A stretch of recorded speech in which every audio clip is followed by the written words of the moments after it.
कबीरधाम आश्रम मुस्तफाबाद में बदमाशों का छापा। आश्रम में घुसकर पड़ोसी सुनील वर्मा पुत्र इंद्रजीत वर्मा के मकान सहित 3 मकानों में करीब 22 लाख की चोरी कर चोर हुए फरार। आश्रम का करीब 40 किलो वजन का जर्मन शेपर्ड भी चोरी गया। लखीमपुर खीरी उत्तर प्रदेश जनपद के कोतवाली गोला गोकरण नाथ पुलिस चौकी अलीगंज क्षेत्र में अलीगंज लखीमपुर मार्ग पर स्थित कबीरधाम मुस्तफाबाद में बीती 30 अप्रैल की मध्य रात्रि किसी समय अज्ञात शातिर चोरों ने कबीरधाम आश्रम में 3 शेर की दीवार के पीछे कूड़े के ढेर की तरफ से आश्रम में प्रवेश किया। आश्रम के प्रबंधक बाबा प्रवीण दास जी ने जानकारी देते हुए बताया कि 30 की रात्रि में यहां पला जर्मन शेपर्ड कुत्ता करीब आधा घंटा भौंकता रहा, इसके बाद वह चुप हो गया और गायब हो गया। लगता है चोरों ने कुत्ते को भी कुछ नशीला पदार्थ खिला दिया होगा। प्रवीण दास के अनुसार राष्ट्र संत असंग देव जी महाराज, जो कि मृदुभाषी और सरल जीवन शैली तथा सत्यनिष्ठ आधारित प्रवचनों के माध्यम से राष्ट्र चिंतन के लिए आज देश विदेश में सत्संग हेतु आमंत्रित किए जाते हैं, आज इस घटना ने मुस्तफाबाद ही नहीं बल्कि इलाके को झकझोर कर रख दिया है। वहीं आश्रम के भक्तों व कार्यकर्ताओं में इस घटना को लेकर तमाम शंकाएं आशंकाएं जन्म ले रही हैं। बताते चलें, कोई 3 वर्षों पहले आश्रम के अंदर बनी नवीन बिल्डिंग में किसी अज्ञात बदमाश द्वारा उस कमरे पर गोली चलाई गई थी जिसमें 1 मिनट पहले ही संत असंग जी महाराज मौजूद थे। वहीं आश्रम से कुछ ऐसी भी जानकारी मिली है कि छत्तीसगढ़ प्रवास के दौरान नक्सलवादियों ने भी महाराज असंग जी पर हमला कर उनकी जान लेने का प्रयास किया था और एक अन्य भक्त का अपहरण तक कर लिया था। ऐसी भी जानकारी मिली है कि कोई 10 दिन पहले यहां खेतों में लगे इंजनों के हेड चोरी होने की घटनाएं भी हुई हैं।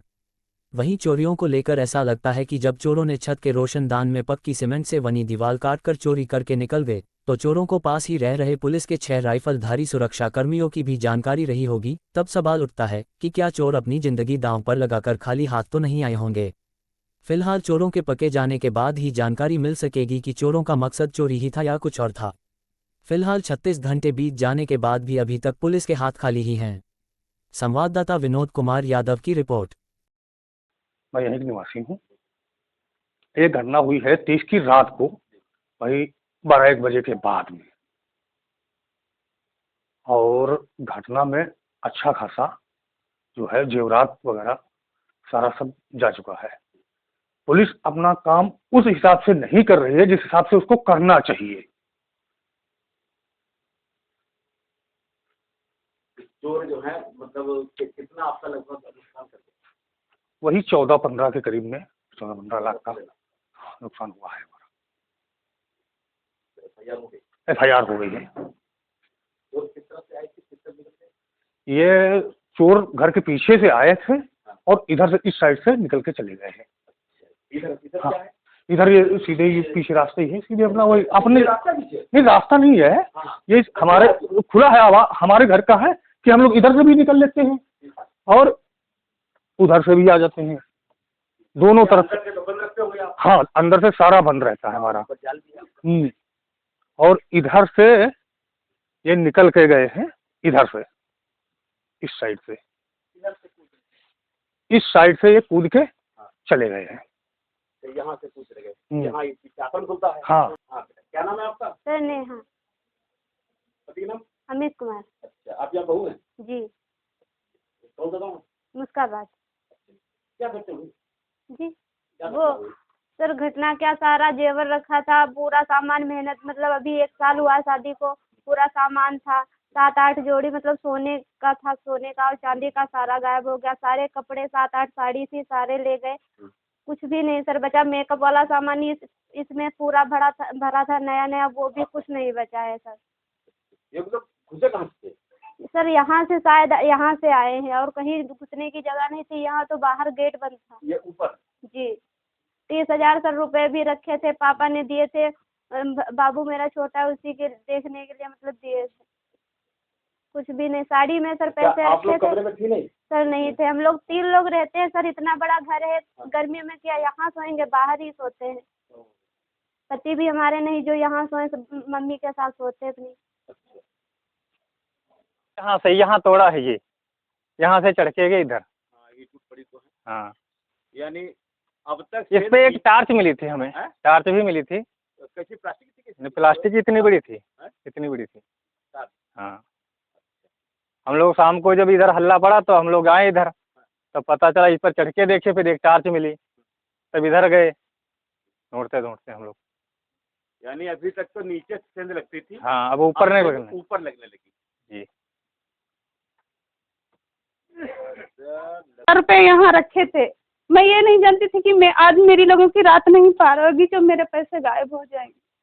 मेरा सारा सामान गायब है, सारा बक्सा यहाँ उल्टा पड़ा था, कपड़े वहाँ, हम लोग वहाँ नोएडा में नहीं बाहर लेते थे। बाहर यहाँ लेटे थे।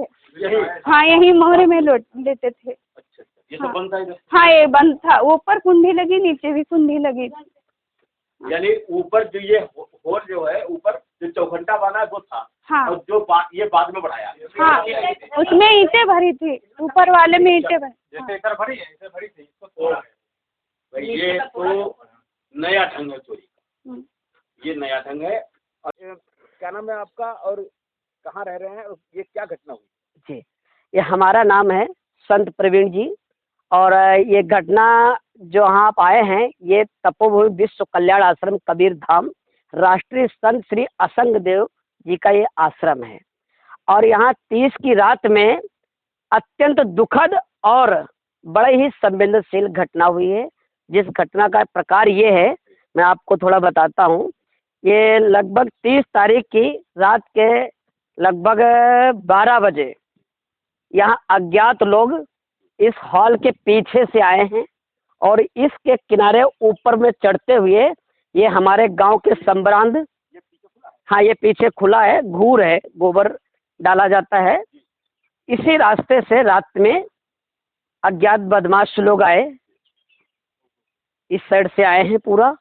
और हमारे आश्रम का जो पालतू कुत्ता माइकल के नाम से जाना जाता है, उसकी लगभग 15 मिनट तक यहाँ पर उसका वो हुआ है। उसके बाद ऐसा प्रतीत हुआ है उसका कुछ नशीला पदार्थ खिला करके उसको बेहोश कर दिया गया है। और फिर इधर से ऊपर की ओर निकल गए हैं। ऐसा उस दिन हम लोग जब गए हैं देखे हैं तो इस जगह से उनकी पूरी लाती बनी थी। आज तो सब दब गया है लगभग। इधर से इस वाले मकान में चढ़ गए हैं और इस घर में ये मकान है श्री इंद्रजीत वर्मा और उनके परिवार के राम नरेश प्यारे सभी भाइयों का है। इनका नया मकान उधर बना है। जो ये पैतृक घर है, यहाँ पर उनका पूरा घर का सामान रहता था, सोना है, चांदी है, शादी के सामान है, अटला बटला जो भी है घर गृहस्थी में लगते हैं। लगभग 15 लाख की चोरी इनके घर में हुई है। और वहाँ पर उस घर में 2 मोबाइल भी बरामद हुए हैं, 2 मोबाइल भी बरामद हुए हैं, लेकिन वो मोबाइल इसी गांव के हैं। दूसरे घर में जहाँ चोरी हुई है उनके मोबाइल हैं, वो वहाँ से लाके यहाँ रख दिए। हाँ वहाँ से लाके यहाँ रखे हैं और वो मोबाइल भी पुलिस ले गई है और उनकी जांच चल रही है। लेकिन जैसा चाहिए उस गति से कार्य अभी नहीं चल रहा है, क्योंकि ये संवेदन चोरी का तो एक मामला है ही, लेकिन उससे भी ज़्यादा संवेदनशील ये है कि जिस रास्ते से वो आए आश्रम के पीछे से, तो ये आश्रम भी कहीं ना कहीं संवेदनशील हम लोग उसमें आ जाते हैं, क्योंकि ये भयावह है। यहाँ आश्रम में मेरे पड़ोस में चौकी बनी है, आश्रम में 1-4 की गार्ड रहती है, रात में ड्यूटी भी लगती है। तो आप समझ सकते हैं कि जो इस घटना को अंजाम दिए हैं कितने खतरनाक, कितने सातिर माइंड के लोग होंगे जो ऐसी घटना को अंजाम दिया है कि पुलिस भी रहती है, कुत्ता भी है, आश्रम की स्पेशल चौकी अलग से बनी है। और मुझे तो डर इस बात का भी लगता है क्योंकि हमारे गुरुदेव जी के ऊपर पूर्व में भी नक्सलाइट हमला हो चुका है और 2 बार आश्रम पर भी हमला हो चुका है। ये नक्सलाइट हमला जो है ये कहाँ पर हुआ था? ये छत्तीसगढ़ में हुआ था, गुरुदेव जी के ऊपर दल्ली राजरा तरफ हुआ था और हमारे संत को उठा भी ले गए थे, हमारे संत को उठा भी ले गए थे। 2 दिन उनको अपने साथ में रखा। आखिर वह संत भयावह में डर गया, फिर उसने अपना संतत्व छोड़ कर घर गृहस्थी चला गया कि हमारा तो मर्डर हो जाएगा, ये सोच करके घर चला गया। क्योंकि अत्यंत नक्सलाइट लोग उनको धमकी दे चुके, हमको भी धमकी मिली थी, हमको मिली थी, हमारे संत को उठा ले गए। ये घटना छत्तीसगढ़ में लगभग 2 से 3 बार हो चुकी इस टाइप से घटना। मुकदमा हम लोग दर्ज नहीं करा सकते हैं, अगर मुकदमा दर्ज कराए तो उल्टे और हम लोग फंस जाए। इसी घटनाक्रम में 2020 में हमारे गुरुदेव जी के ऊपर जानलेवा हमला यहाँ पर हुआ, जिसकी